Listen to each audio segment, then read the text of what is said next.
안녕하세요. 마음아동심리연구소에서 그림 읽어드리는 미술치료사 김상경입니다. 오늘 함께 보실 그림은 제가 청소년들과 함께 집단으로 진로 상담을 했었던, 그래서 그때 나누었던 대화, 그때 함께 대화 나누기 위해서 그렸던 그림, 이런 그림을 가지고 이야기를 해보려고 하는데, 중학교 3학년 여자친구의 그림을 먼저 좀 보겠습니다. 이 친구는요, 미래에 대한 목표가 좀 있었어요.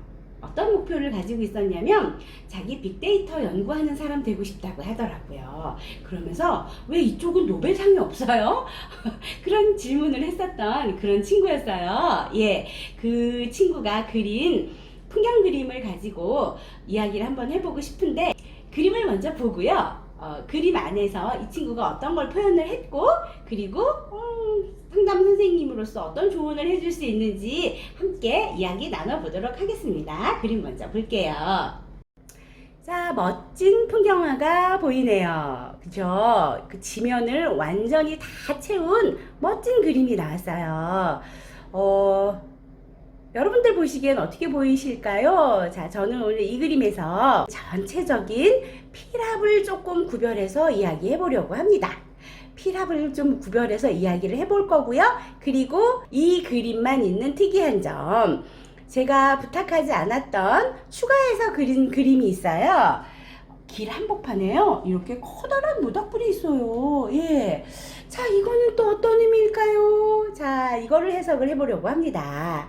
그리고요, 자, 전체적인 필압을 한번 볼게요. 전체적으로 라인이요, 전체적으로 필압을 표현할 때 선명한 라인을 표현하지 않고 있어요. 이 친구는 성격적으로 조금 우유부단한 면이 있는 성격이 있나 보다 하는 걸 저는 이 필압에서 알 수 있었습니다. 우유부단한 성격이요. 분명하고 또렷하고 그런 거 없이 좋은 게 좋은 거고 대충대충 넘어가고 하는 그런 우유부단함, 예, 그런 것들을 확인해 볼 수 있었는데, 그런데 좀 특이한 거, 집 옆에 밭이 있는데요, 이 밭에 울타리 보이시죠? 자, 울타리의 필압은요, 굉장히 힘을 주어서 울타리를 표현을 했고요. 그리고 그 옆에 모닥불에도요, 이 장작은 힘을 주어서 표현을 했습니다. 자, 울타리도 장작도 모두 나무이지요. 예, 나무를 표현할 때 울타리 표현하고 장작 표현하면서 이거를 갈색이라고 하죠. 갈색을 힘주어서 표현을 했어요. 이 부분은요, 우리 보통은 집을 그리면서 집의 울타리를 표현하거든요. 그런데 이 친구는 밭을 그리면서 밭의 울타리를 표현했어요. 나의 밭이야, 나의 허락 없이 들어오지 마, 여기까지가 나의 밭이라고 라고 하는 부분에서 자기 자신이 해야 할 학업, 그리고 진로, 이런 부분에 대해서 어느 정도는 목표가 좀 있어 보입니다. 예, 이 정도의 목표, 그리고 이 정도의 그 열매를 표현했으면 공부도 열심히 하고 있고, 그 공부를 열심히 하는 최종 목표도 자기가 가지고 있을 것 같은데, 친구들하고 어울려 놀 때는 공부 얘기 안 하지만, 자기 혼자 있을 때 집에서 열심히 공부하는 친구인 거 있죠? 그래서 친구들하고 함께 이야기하면서 그런 부분들을 이야기하니까 친구들이 배신자라면서 예, 너 배신이야 배신, 이런 반응들이 있었던 그런 그림이었어요. 예, 이 친구 인정하더라고요. 집에서 열심히 공부하는 친구고요. 그리고 여기 농부 아저씨 이 표정으로 봐서 열심히 공부하는 자기 자신이 만족스러운 부분도 있는 것 같아요. 그리고 자기가 중학교 3학년이잖아요. 자기가 무엇을 해야 할지 분명하게 알고 있는 친구여서 너무 기특하기도 하고 제가 이유 없이 대견스럽기도 하고 그랬던 친구인데, 자, 그러면 이제 강조하고 있었던 이 모닥불 한번 볼까요? 자, 모닥불의 의미는 길의 한복판에 모닥불이 있어요. 예, 길에 모닥불이 있는 풍경은 우리가 일반적으로 상상할 수 있는 풍경은 아니죠. 그죠? 그러면 이제 이 부분은 이 친구의 심상이 표현됐다고 우리는 해석을 해봐야 되는데, 그럼 어떤 심상이 표현됐을까 궁금하죠. 자, 이 친구의 심상, 길의 한복판에 모닥불이 있는 이 심상은 어떤 부분이냐면, 상담사 선생님하고 지금 만나서 상담하고 있는 거잖아요. 진로 상담을 하고 있는 거잖아요. 그 부분에 대해서 제가요, 목표를 세우고 있는데, 그게 저의 성격이나 앞으로 미래 장래의 전망이나 이런 거에 맞는지 잘 모르겠어요. 그리고 제가 제대로 잘 하고 있는지 저 잘 모르겠어요. 좀 인정해 주시고 저 좀 지지해 주시고 잘한다 잘한다 칭찬해 주시면 안 될까요? 하는 마음을 여기에 표현한 것으로 저는 그렇게 해석을 했습니다. 그래서 이 밭 그림에서, 농부 그림에서 기특하게 생각했었던 저의 의견을 전달을 해줬고, 그리고 너무너무 잘하고 있다라고 하는 칭찬을 정말 쏟아냈었던 그런 친구였고요.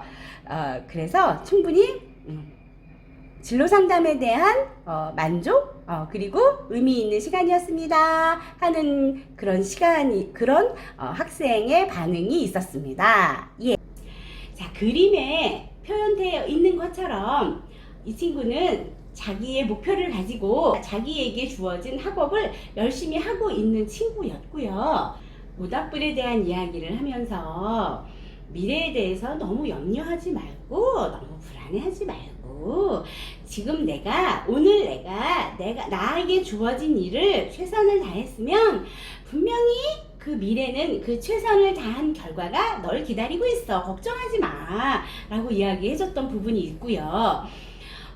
네가 열심히 조금 더 보완할 부분은 어떤 부분이냐면, 우유부단함, 뭔가 결정하기 어려운, 그리고 누군가에게 뭘 물어봐서 결정하는 그런 우유부단함, 이런 것들이 어쩌면 네가 목표도 있고 나름 공부도 열심히 하는데 그 우유부단함이 널 불안하게 하는지도 모르겠네 라고 이야기를 해줬어요. 그래서 자신에 대해서 좀 믿는 마음을 조금 더 키워주면 어떨까? 예, 자기가 자기 자신을 믿는다는 거 쉬운 것 같지만 실상은 조금 난해한 부분일 수도 있어요. 어떤 부분이냐면, 나의 부족한 점, 나의 약점, 그리고 내가 잘못한 거, 누구보다도 내가 제일 잘 알아요. 그죠? 예. 그래서 내가 나를 믿는다는 게 쉽지만은 않거든요. 그런데 내가 나를 믿을 때 나의 지난 일 중에서 작은 거에도 성공하고 이루었고 그 목표를 향해서 노력했고 이런 것들을 조금 더 많이 기억을 해주면, 그러면 그게 내가 나를 믿을 수 있는 근거가 될 수 있을 것 같고, 그걸 조금은 어려운 말로 자기 효능감 이렇게 얘기를 해. 그런데 너무너무 자기 효능감을 올리고 싶어? 그러면 있잖니, 자동문 앞에라도 자주 가, 이렇게 얘기를 해줬었어요. 예, 재미있게 농담처럼 그렇게 이야기를 해줬더니 박장대소를 하면서 자동문은 왜요? 자동문은 왜요? 물어보더라고요. 그래서 자동문은 있잖니, 센서가 나의 존재를 인식을 해서 문을 활짝 열어주는 경험을 나한테 주거든. 그래서 자동문 경험이라도 많이 하면 나의 존재감이 올라간다? 이렇게 재미있게 이야기를 했었어요. 오늘은 진로에 대한 대화를 나누었던 16살 청소년의 그림을 가지고 이야기를 했고요. 내일도 진로에 대해서 함께 대화 나누었던 그 친구들의 그림을 가지고 한번 이야기를 해보도록 하겠습니다. 예, 오늘은 여기까지 할게요. 안녕히 계세요.